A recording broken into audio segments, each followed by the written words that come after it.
Hello mes petits chats noirs, je vous retrouve aujourd'hui pour une vidéo un peu spéciale où je vais interviewer Tristana de la chaîne Totem Turquoiso qui est une amie du coup et qui a une chaîne méga top, on va dire, voilà. Je lui lance des petites fleurs, mais qui parle beaucoup de lithothérapie. Une chaîne sur, lithothérapie, minéraux en fait, mais aussi minéralogie, je parle de minéralogie aussi. J'inclus un peu les deux en fait, j'essaie de mixer un peu les deux. Je parle aussi de développement personnel, avec des témoignages notamment sur l'autisme et les TDAH du coup, comme on va en parler là dans cette interview. Je parle aussi un petit peu de spiritualité nordique et de spiritualité Ouais, du coup, plus généralement. Du coup, je vais lui poser des questions un petit peu pour voir comment elle vit son quotidien avec l'autisme. Donc elle est autiste Asperger et TDAH, enfin elle a le TDAH aussi, donc en fait comme moi, on a les mêmes Particularité. Voilà. Et du coup, moi j'ai trouvé ça intéressant d'avoir en fait son point de vue à elle sur ma chaîne. Mais du coup, si vous voulez retrouver mon point de vue, ma vidéo du coup sera sur sa chaîne YouTube. Comment inclus-tu ton handicap à ta vie de famille? Alors, moi c'est un peu plus simple qu'avant dans mon cas parce que je vis avec quelqu'un de ma famille du coup qui m'aide en fait. Donc, qui m'aide au quotidien et qui est vraiment au fait en fait de ce que je vis, des problèmes que j'ai, des difficultés que j'ai. Du coup, il m'aide beaucoup, notamment dans tout ce qui est organisation en fait, à bien penser à faire les choses en fait. Par exemple les repas parce que voilà j'ai du mal à cuisiner. Ça on en a parlé, c'est pareil pour moi. Ouais. Merci chérie de cuisiner. Et ouais, c'est du mal à faire les repas, à penser à faire les repas, ou alors je me réveille d'un coup et puis je me dis ah il faut que je fasse ça. Donc voilà, donc ils m'aident beaucoup. Ouais. Donc j'essaye d'être de plus en plus indépendant, mais c'est vrai que c'est pas évident parce que voilà, j'ai du mal à sortir notamment. Enfin bon, voilà, j'ai beaucoup de difficultés qui font que j'ai besoin d'avoir quelqu'un pour moi. Et d'ailleurs, ouais, je l'ai pas dit moi dans mon interview, mais heureusement que mon mari il est là parce que. Ouais, bah ouais. Je crois que on a besoin de quelqu'un. Ouais, on a besoin de quelqu'un en fait quand t'as ça. T'as besoin de quelqu'un pour te recadrer un peu et pour te. C'est comme en fait un cerf-volant. Nous, on est genre la tête du cerf-volant et l'autre personne elle est la corde pour dire oublie pas que tu dois avoir les pieds sur terre aussi. Ouais, c'est vrai, c'est une belle image. Ouais, et c'est vraiment trop ça en fait. C'est pas grave. Question numéro 2. Comment parviens-tu à organiser ton quotidien, même avec ton handicap en fait? Alors, pour l'organisation, alors moi j'adore l'organisation en fait, c'est un truc que j'adore. Ça m'intéresse parce qu'en fait ça m'aide, donc je suis bien obligée en fait Voilà. Donc en fait c'est surtout des applis en fait que j'ai sur mon portable, donc des bloc-notes, mais aussi une appli pour faire les routines en fait. Ah ouais? Du coup elle s'appelle comment? Ça m'intéresse aussi. Je sais plus son nom, faudra que si jamais on le mettra donne en barre d'infos. Ouais, voilà. Et mais enfin, après, il y en a plein en fait, différentes. Ça dépend un peu de ce qu'on recherche.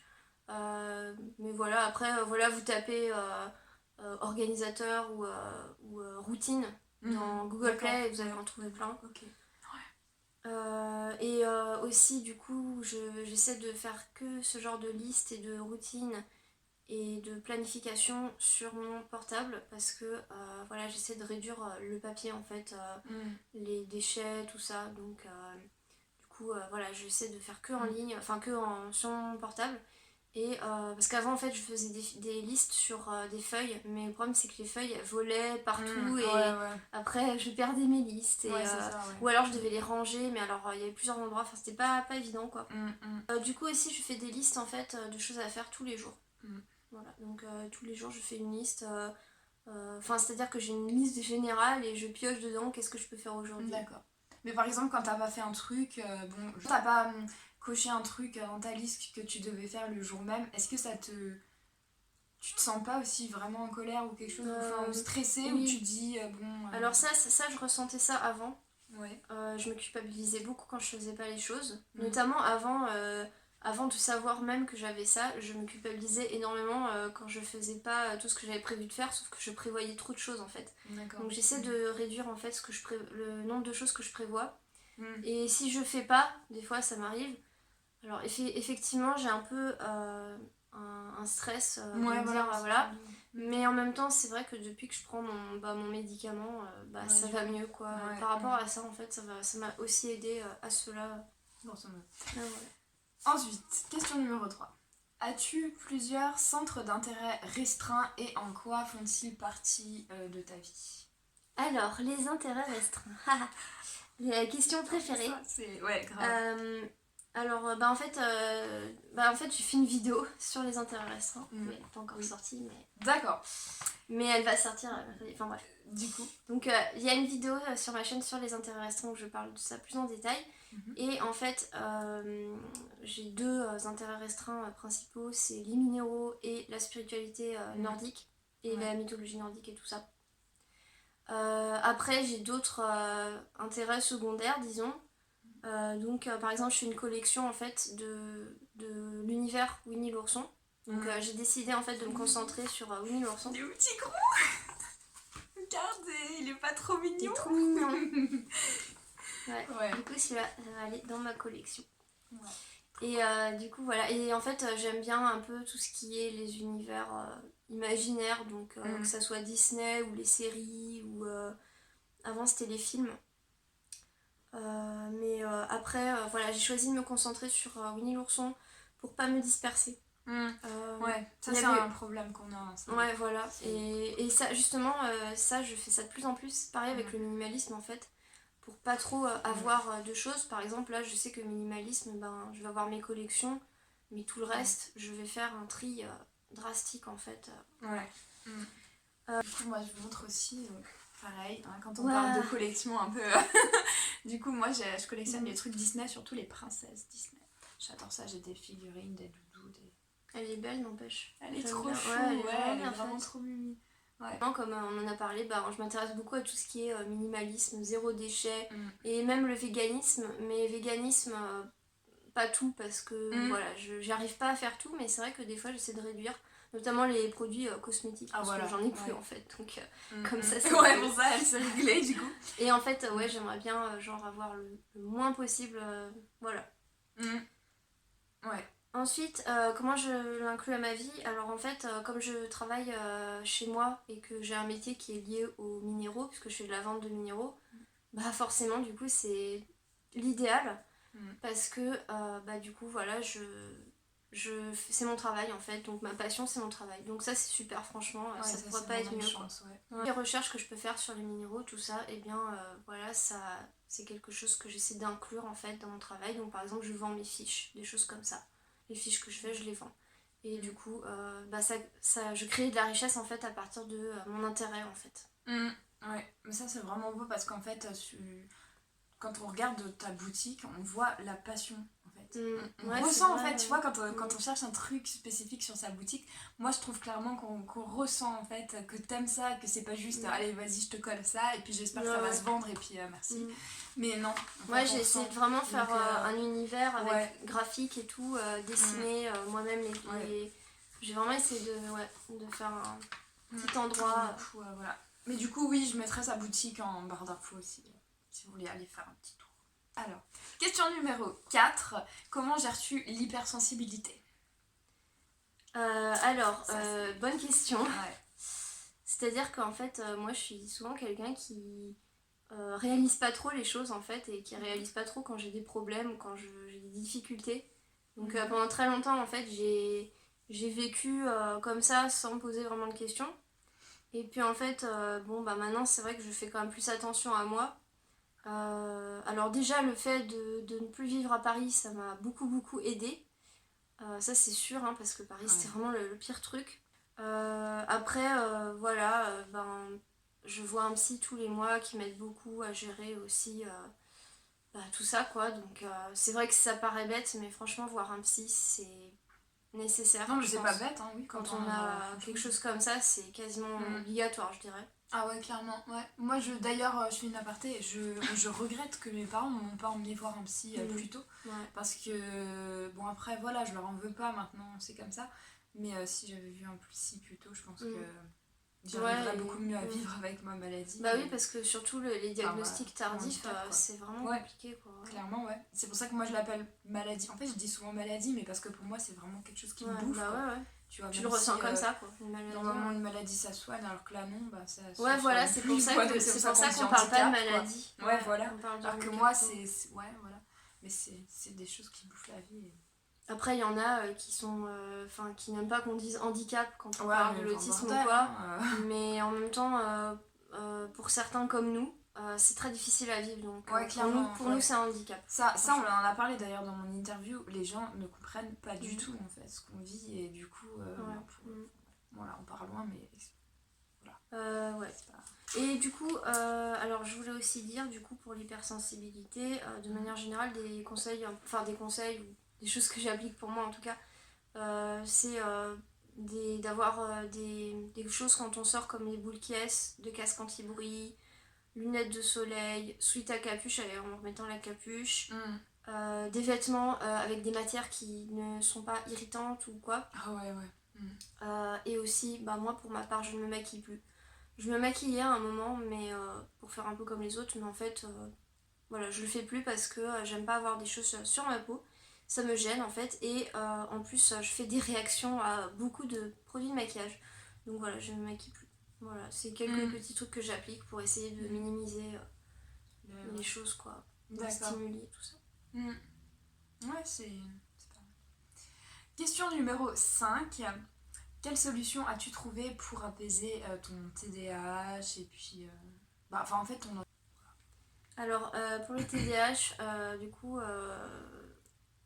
déjà, il y a l'organisation du quotidien dont j'ai déjà parlé. Donc, toutes les applis, les notes, les listes, tout ça. J'ai aussi le minimalisme qui m'a du coup beaucoup aidé parce qu'en fait, mais ça c'est assez récent, mais franchement ça m'a énormément aidé. Ouais, ça change la vie. Ouais, voilà, je me suis séparée de beaucoup de choses, beaucoup de choses, des cartons entiers qui servaient à rien.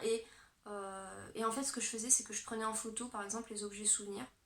Et en fait, une photo, voilà, ça reste sur une clé USB, une petite clé USB, et puis c'est terminé. Et puis ça sert à rien de les garder. Donc voilà, ça m'a vraiment aidé à faire du ménage et j'ai pas fini. Et ça aide vraiment parce que on n'est pas à chercher les trucs, tout ça. Ranger dans des boîtes c'est bien, mais en fait le problème c'est que ça reste quand même. Et c'est quand même comme si on stockait des choses et au final on sait plus ce qu'on a en fait quand on les range dans des boîtes. Mais moi j'ai tendance justement à accumuler, alors déjà accumuler, ça on en a parlé, accumuler des centaines de trucs et en fait à vouloir les garder parce que je me dis ah mais ça va me servir un jour ou quoi. Et pareil. bon, alors par contre je l'ai fait dans ma garde-robe, ça m'a changé la vie, ça m'a fait trop du bien. D'ailleurs je vous ai mis une vidéo sur ma chaîne YouTube sur ça. Très bonne vidéo qui m'a inspirée à faire ça d'ailleurs. Grâce à toi en particulier. Merci, mais du coup, bon bah voilà, par contre pour niveau objet, etc., j'ai beaucoup de mal. Parce que j'ai tellement de trucs, genre, pour moi, mais les objets que j'ai, en fait, je les chéris, mais comme limite comme un être humain, hein, tu vois, je veux dire. Mais ça c'est une caractéristique de l'autisme aussi. T'es très attaché aux objets. Mais ça, c'est affreux, hein. Je vous dis pas, hein, moi, par exemple, moi, si maintenant je perdais une de mes bagues, un de mes trucs, mais vraiment très précieux, que j'ai l'impression de. Enfin voilà, alors que c'est pas précieux physiquement, mais mentalement, je m'entends. Mais j'en fais tout un plat. Hein. Mais moi avant aussi j'avais ça, j'étais en fait j'accumulais beaucoup d'objets, je jetais rien et j'avais tout un tas de bazar. Et en fait, de toute façon j'en parle sur ma chaîne, j'ai fait une vidéo sur ça, donc voilà, si vous voulez en savoir. Et du coup aussi, enfin dernier point, c'est mon médicament du coup qu'on m'a prescrit, c'est la Ritaline. Donc bon, la Ritaline ça m'a beaucoup aidé. Personnellement, après c'est un peu controversé disons, tout le monde n'est pas pour les médicaments. En tout cas moi ça m'a aidé mais c'est mon expérience personnelle et ouais mais tant mieux, voilà. Comme je t'ai dit ça tant mieux. Après il faut voir le dosage aussi. Ok, du coup la question numéro 7, comment gères-tu ton travail? Donc comme tu disais plus haut, tu as une boutique en ligne, donc comment tu gères ça? Alors en fait du coup moi j'ai toujours eu un rapport un peu compliqué avec le travail. C'est-à-dire que j'ai fait des stages et ça s'est toujours très mal passé, j'étais épuisée, j'arrivais pas à gérer les choses, enfin voilà. Et en fait avoir un travail où j'étais seule et où j'étais mon propre patron, c'était vraiment le seul truc en fait qui me paraissait adapté en fait. Et du coup mon entreprise c'est vraiment la seule chose en fait que je pense que j'aurais pu faire, enfin que je puisse faire de ma vie en fait. Ouais. Puisque voilà, je peux gérer tout comme je veux. C'est vraiment l'idéal. En plus, c'est ma passion, donc voilà, c'est vraiment l'idéal. Et puis, après, bon, ça peut être un peu difficile au niveau du contact avec les clients ou alors des oublis, des choses comme ça. Mais franchement, ça n'a rien à voir avec les expériences de stage que j'ai eues. Et franchement, ça c'est beaucoup beaucoup plus facile. Et du coup, après, moi j'arrive quand même à prendre sur moi et pas, pas laisser les difficultés déborder en fait. J'arrive mieux à me gérer en fait. Voilà. Ouais. Je peux trop quoi dire d'autant. Et du coup, la question numéro 7, qu'est-ce qui est le plus dur pour toi dans ton handicap? Alors, c'est une bonne question parce qu'en fait, je sais pas du tout y répondre. Je verrais pas une chose plus difficile qu'une autre. Du coup, la première chose qui me viendrait à l'esprit, ouais, c'est le premier truc qui me vient à l'esprit parce qu'en fait, je me rends compte, c'est ce avec quoi j'ai eu le plus de difficultés dans ma vie. C'est les autres en fait. Ah ouais, comme moi. Le social. De toute façon, j'avais fait une liste en fait de toutes les difficultés que j'éprouvais. Et j'avais découpé en plusieurs parties. Et la partie sociale, c'était la plus grande en fait. Voilà, j'ai toujours eu du mal à comprendre les gens, même à me faire des amis quand je faisais mes études. J'ai peut-être eu une amie vers la fin de mes études, mais le reste du temps, j'y arrivais pas. J'étais complètement en fait déconnectée des autres tout le temps. J'avais l'impression qu'il y a un mur en fait et c'est vraiment difficile quand on se heurte à ce mur et qu'on n'arrive pas à passer au-delà en fait. Voilà, c'est un peu une métaphore, mais oui. on n'arrive pas en fait à aller derrière le mur pour rejoindre les autres. Et c'est vraiment cette impression-là que j'ai. Après, c'est vrai que ça va beaucoup mieux maintenant parce qu'en fait, finalement, j'ai compris ce que j'avais. Mais maintenant ça va mieux, bah voilà, j'ai enfin des vrais amis quoi, j'ai l'impression d'avoir enfin des vrais amis, des gens qui sont un peu comme moi justement. Bah ouais, mais des gens qui me ressemblent en fait et avec qui on se comprend en fait, voilà. Clairement, ouais. Et c'est pas fatigant d'être avec eux et voilà. Ça dépend, avec moi, de moi. Non mais c'est vrai, c'est tellement plus simple en fait quand on se comprend et que du coup on n'a pas cette gêne comme avec les autres personnes. Voilà, on se dit pas bon il faut que je mette mon masque. Ouais, allez, faut que... Allez, que je fasse le caméléon comme on reparlait voilà, le caméléon, c'est ça. Ouais. C'est ça. Donc ouais, c'est ça le plus dur, je pense. Clairement, ouais. Voilà. Bon bah du coup, merci Tristana et je te laisse conclure cette vidéo puisque j'ai conclu la tienne sur ta chaîne. Bon ben, merci à vous d'avoir regardé les petits chats noirs. Les petits chats noirs. Bah voilà, ben merci à vous d'avoir regardé la vidéo et puis ben voilà. Et puis bah voilà, merci, au revoir. Bah c'est tout, je crois. Bah n'hésitez pas à vous abonner à sa chaîne. Bah non, attends. Bah oui, c'est ça. Oui, c'est ça. Donc n'hésitez pas à vous abonner à la chaîne de Luna pour de prochaines vidéos, de liker et puis de dire en commentaire qu'est-ce que vous en avez pensé. Est-ce que vous avez aussi ces difficultés-là éventuellement. Voilà. Clairement, ouais. Ça nous fera très plaisir de voir tous vos petits commentaires. À bientôt. Salut. Ciao.